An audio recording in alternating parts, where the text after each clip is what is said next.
यशोधडीला लागायची वेळ आली आहे. तुम्हीच काहीतरी करा. एवढंच? मला लय भूक लागली. जेवढं होतं त्याच्यात एकच भाकरी झाली. रग्या यंदा जत्रेला धमाल येणार. बाबा कुठे बाहेर गेलेत का? हो बहुधा, त्यांचा फोन नॉट रिचेबल येतोय. नर्मदेच्या कपाळावरचं कुंकू तुझ्या आणि मृत्यूच्या मध्ये उभं होतं, ते आता गेलंय. आता तुझ्या नशिबात तिरडीवर झोपणं लिहिलेलं आहे. मग आता काय? आता मृत्यूला रान मोकळं. भवानीमाई, मला अशा इच्छा अतृप्त ठेवून मरायचं नाहीये. तू काय ब्रह्मदेव नाहीस. भवानीमाई, मला असं म्हणायचं नव्हतं, पण राजकारणात घालवलेली इतकी वर्ष आणि मुख्यमंत्र्यांची खुर्ची यामध्ये फक्त एका निवडणुकीचं अंतर आहे. इतके दिवस तुझ्या अवतीभोवती कुंकवाचं कवच होतं म्हणून तू वाचलास. तुझ्या नावाने कुंकू लावणारी सुहासिनी सौदामिनी बनून तुझ्यात आणि मृत्यूत उभी होती. त्यामुळे कित्येक वेळा वेळ येऊनही तुझा काळ येत नव्हता म्हणून तू वाचलास. पण आता समजा वहिनी साहेबांच्या जागी साहेबांच्या नावानं कुंकू लावणारी दुसरी कोणी आली तर संकट टळेल. ते पावित्र्य, ती श्रद्धा ठेवून कपाळ लाल करणारी कोणी मिळेल? तशी कोणी मिळाली तर? एवढा हुशार माणूस पदरी असताना माझ्याकडे काय येतोस? जातो आता. असं कसं जाऊ? नरसिंहाच्या मृत्यूचं ऐकून आम्ही जगायचं कसं? तुझ्या पदरी असणाऱ्या नरसिंहाच्या माणसालाच विचार ना.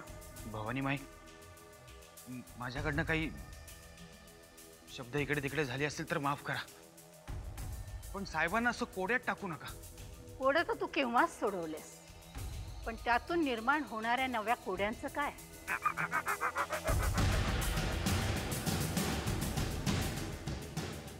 जा तुम्ही.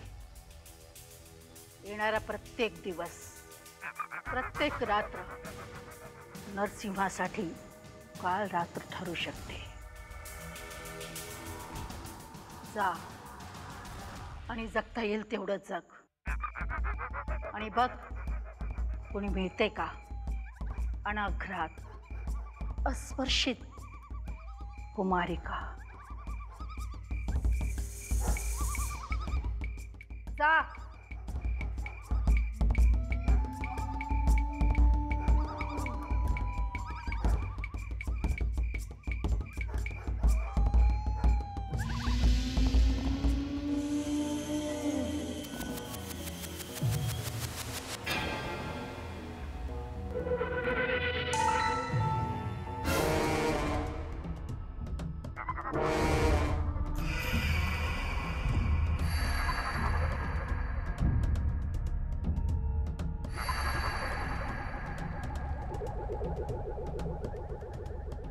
तुझ्या नावाचं कुंकू लावणारी निघून गेली.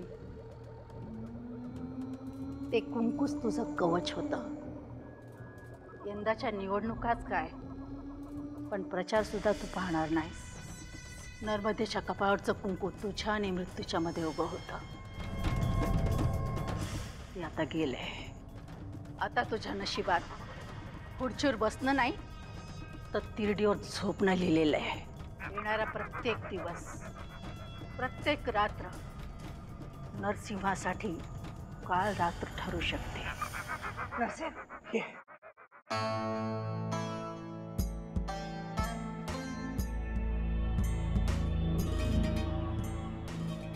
ये बाळा, ये.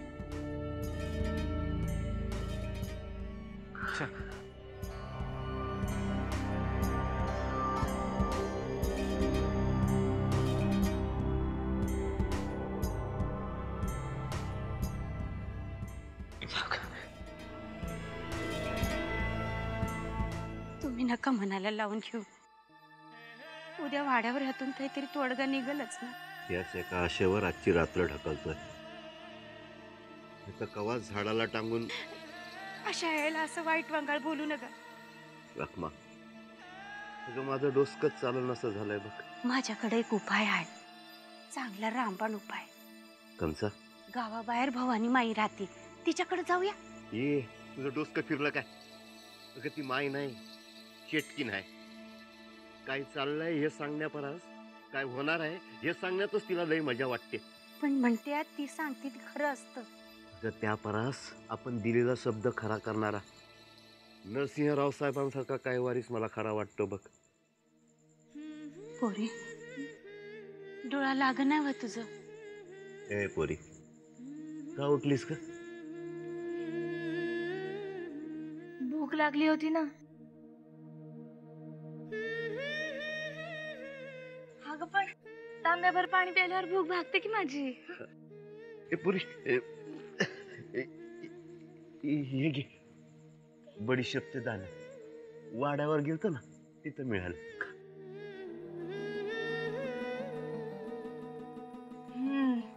आता पोट भरलं माझं.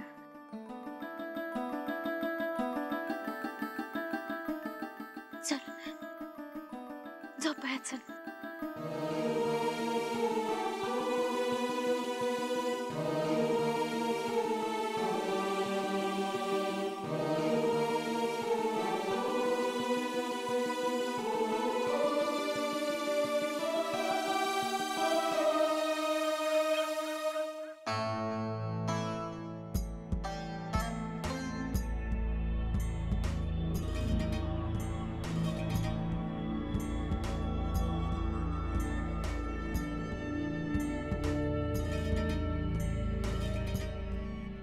एक सांगू, लहानपणी असा अस्वस्थ असायचंस ना, तेव्हा तुझं डोकं मांडीवर घेऊन तुला गोष्ट सांगायची मी. तेव्हा ती गोष्ट आजही सांगशील, पण त्यात मी गुंगून जाईन. भवानी माईच्या भाकिताने झोप उडवली आहे तुझी. त्याचं कारण तुला चांगलंच माहिती आहे. भवानी माईचं भाकीत म्हणजे काळ्या दगडावरची रेष. नरसिंह, तुला काहीही होणार नाही. मी ते होऊ देणार नाही. अरे आत्या असले तरी आईच्या मायेने वाढवलंय मी तुम्हाला. आत्याबाई, तू नेहमीच आमच्या पाठीशी खंबीरपणे उभी राहिलीस. मला तुझा नेहमीच आधार वाटलाय. तुझी आई गेली तेव्हा 8 वर्षाचा होतास तू. त्याच वेळेला माझं कपाळ पांढरं झालं. पांढऱ्या पायाची म्हणून त्या घरातून हाकलून दिलं मला. तेव्हापासून तुम्हा मुलांना वाढवण्यातच आयुष्य गेलं माझं. माझी ही तपश्चर्या परमेश्वर पाहत असेलच ना. माझाही देवावर विश्वास आहे, तो तुझ्यामुळेच. कारण त्या परमेश्वराला मी तुझ्यात पाहतो. मग माझ्यावर विश्वास ठेव. भवानी माईच्या भाकिताला तोडगा आहे. कोणता? या वयात मी बोहल्यावर चढण्याचा? कोण करेल माझ्याशी लग्न? ते सगळं तू माझ्यावर सोड, माझ्यावर सोड. आणि आता जरा शांतपणे जाऊन झोप बर. जा झोप.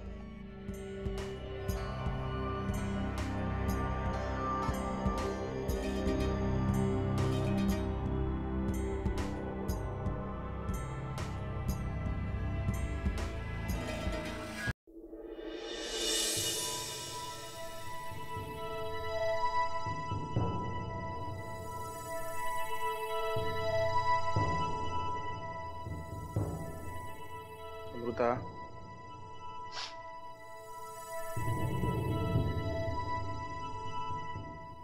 वहिनीशी बोलतीयस?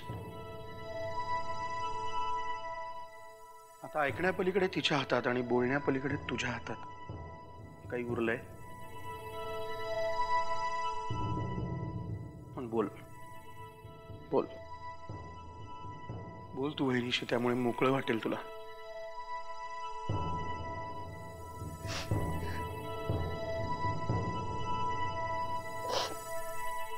काका, खूप आठवण येते रे आईची. हो ना? म्हणूनच म्हणलं बोल वहिनीशी. काका, मला सारखं असं वाटतं की कुठून तरी आईचा हात माझ्या डोक्यावर येईल आणि आणि ती मला सांगेल की झोप बाळा, आता किती जागशील. माझी अवस्था काही फार वेगळी नाहीये बाळा. 3 महिने झाले वहिनीला जाऊन, पण प्रत्येक ठिकाणी, घरात प्रत्येक ठिकाणी तिचं अस्तित्व जाणवतं मला. फरक इतकाच आहे की मला रडता येत नाही ना तुझ्यासारखं. खोटं बोलू नकोस, तुझ्या डोळ्यातही पाणी आहे. नाही ग, ते आपलं असंच. तू काही रडतीयस ना, तर तुझ्या डोळ्यातल्या पाण्याला अगदी एकटं एकटं वाटू नये, जरा सोबत असावी म्हणून. बाकी काही नाही. कधी निघतोस? हा काय, निघालोच आहे. मला अजूनही असं वाटतं, येतेस का माझ्या बरोबर? आणि मॅचेस? ते काय नाही का, पण तू आता घरात एकटी आहेस, आम्ही नाही आहोत. तेव्हा स्वतःची काळजी घ्यायची आणि वेळच्या वेळी जेवण करायचं, खाण्यापिण्याकडे दुर्लक्ष करायचं नाही. आणि मला आठवणीने रोज एक फोन करायचा. नक्की करेन. मला आठवणीने रोज एक फोन करायचा, ह्याची आठवण राहील ना? काका, एकटी मी असणार आहे की तू? त्यामुळे तू मला फोन करायचा आहेस. छे ग, जत्रेच्या व्यापात शक्यच होणार नाही. अगं खूप गोंधळ असतो बाळा तिथे. शेजारचा माणूस काय बोलतोय अक्षरशः कळत नाही. जमत नाही मग करता कशाला? आता काय झालं? काही नाही. तुझ्या काकूची साऊंड सिस्टीम कुणीतरी ऑन केलेली दिसतीये. बापरे, अरे मग तू जा लवकर, नाही तर समोरचा माणूस मरेल. चला मी निघतो, पण तू काळजी घे स्वतःची. अरे माझं सोड, तू आधी बाहेर जाऊन स्वतःची काळजी घे. कशी काय पडली? खरं सांगू, आता माझं मलाच ऑल द बेस्ट म्हणायची वेळ आलेली आहे. चलो, टेक केअर. हो हो.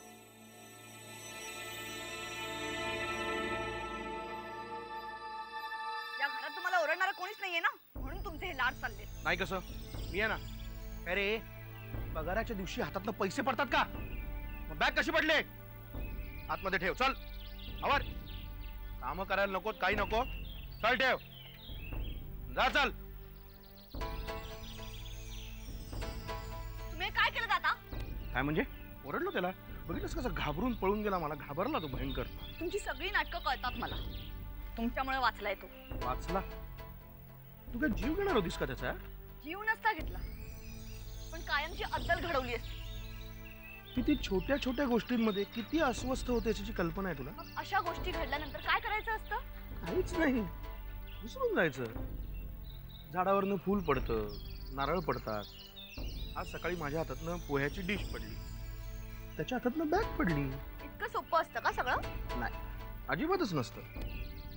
आपण सोपं करायचं. आणि आता अशा वागण्याची तुला सवय करून घ्यायला हवी आहे.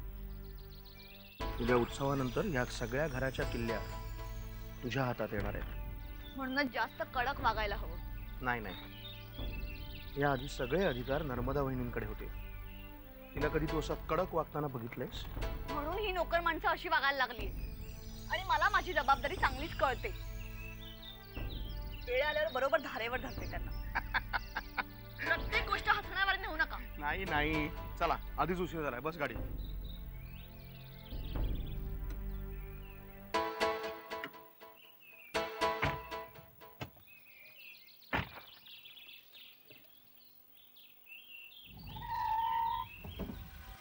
हे रग्या, काय झालं? आली का मास्तरीन बाई? नाही ना. अरे काय दांडी मिंडी मारली का तिने? अहो मालक, कधी कधी शिकाऱ्याच्या वासावर बी सावध होते. होऊ दे की, तू हाकार मारायला सुरुवात कर. हाकाऱ्या मारला तर सगळं गाव जागा होईल ना. होऊ दे की, गावाची काळजी करायला मोठे मालक आहेत. पण काय मालक, मास्तरीन बाई जरा लय कडक आहेत. आम्ही पण घराचा अभ्यास करून आलोय. होमवर्क आली चल.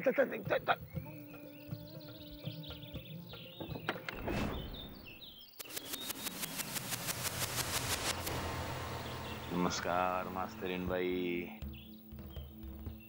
आता मी कोण असं विचारू नका, अपमान होईल माझा. तुम्ही म्हणे कडक आहात खूप, मुलांना उठता बसता छड्या मारता. म्हणजे? नाही म्हणजे वांड मुलांना मार्गावर आणता. हो, मग नाही, चांगली गोष्ट आहे, गावाच्या भल्याचीच गोष्ट आहे. पण आज पोरांना सुट्टी द्या की. का? आज जत्रा आहे गावात, मजा करू दे की त्यांना. तुम्हाला नाही वाटत जत्रा?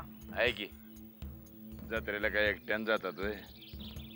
जत्रेला कसं एकट्यानं गावकी मास्तरीन बाई विद्यार्थ्याला असं बाहेर ताटकळत ठेवू नये, पोर्शन बुडतोय. अरे वा वा परशु वा.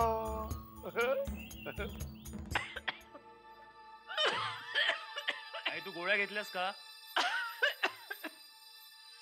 घेतल्या, पण आता या गोळ्यांचाच कंटाळा आलाय बाबा. हे बघ आता फक्त एकच कोर्स राहिलाय.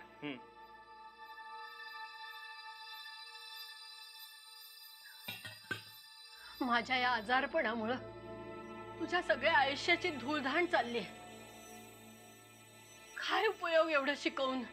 अगं आई ते शिक्षण काय वाया जाणार आहे का? हे बघ तू उद्या बरी झालीस ना की पकडेन मी ती मुंबईची नोकरी. अरे असं म्हणता म्हणता 1 वर्ष वाया गेलं. हे बघ तुझ्यासाठी मी इथं आयुष्यभर बसायला तयार आहे, कळलं? मी बरं बसून देईन. बर आता बास झाल्या त्या आजारपणाच्या गप्पा.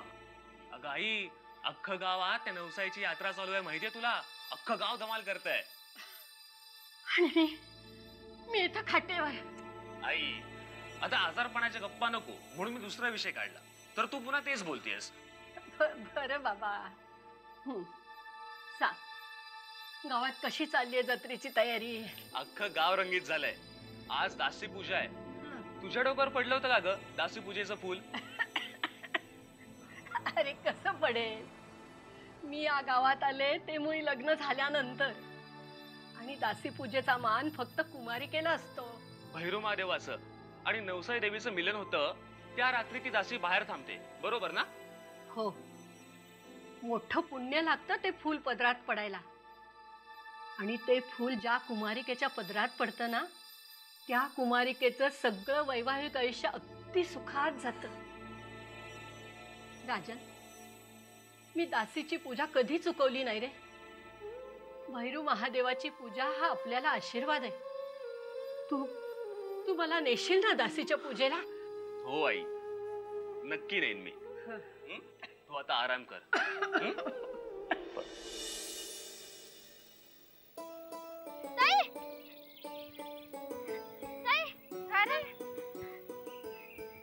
कुठून येतोय? कुठे नाही, तू कुठे चालली? मी चालले सुमिताईकडे, तिला भेटायला. येतो का? नको. हे बघ तुझ्यासाठी काय आणलंय. का? भे. भे? हे कुठून आणली? तुला काय करायचंय? तुला आवडते ना, मग खा.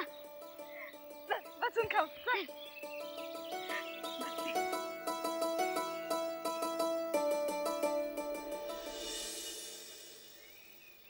पण काय रे, एवढी वेळ म्हणजे कमीत कमी 5 रुपये तरी लागले असतील ना?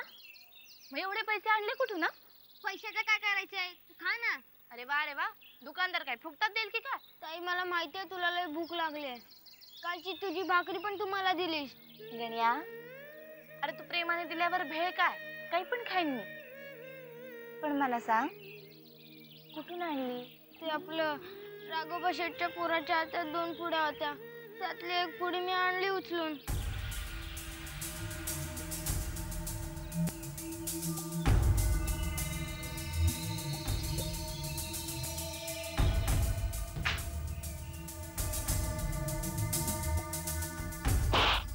चोरी केली, लाज नाही वाटत? चोरी केली गण्या, हे शिकवलं का रे तुला? चोरी केली, लाज नाही वाटत? हे शिकवलं तर विचारलं तर काय वाटेल? नाही कसं विचारलं केलं? कशी चोरी केली रे तू? हे शिकवलं कशाला का परत? नाही ताई, त्याच्या हातात 2 पुड्या होत्या. तुला भूक लागली होती म्हणून मी त्याच्या हातातली 1 पुडी आणली. त्यातला 1 दाणा पण नाही खाल्ला ताई मी, तुझी शपथ.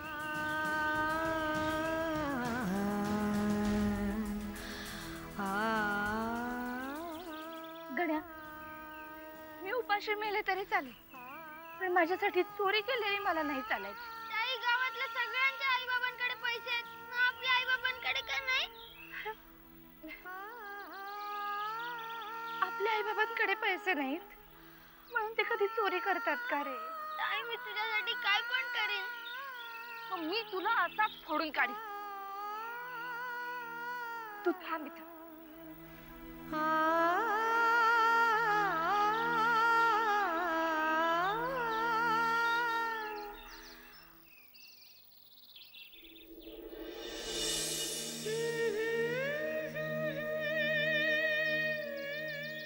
गणे, तू शपथ घेऊन सांग विठ्ठलाची की पुन्हा चोरी करणार नाही. परत चोरी करणार नाही. आणि तू पण शपथ घे की तू मला सोडून जाणार नाही. अरे मी तुला सोडून राहू शकेन का? हा? मी पण.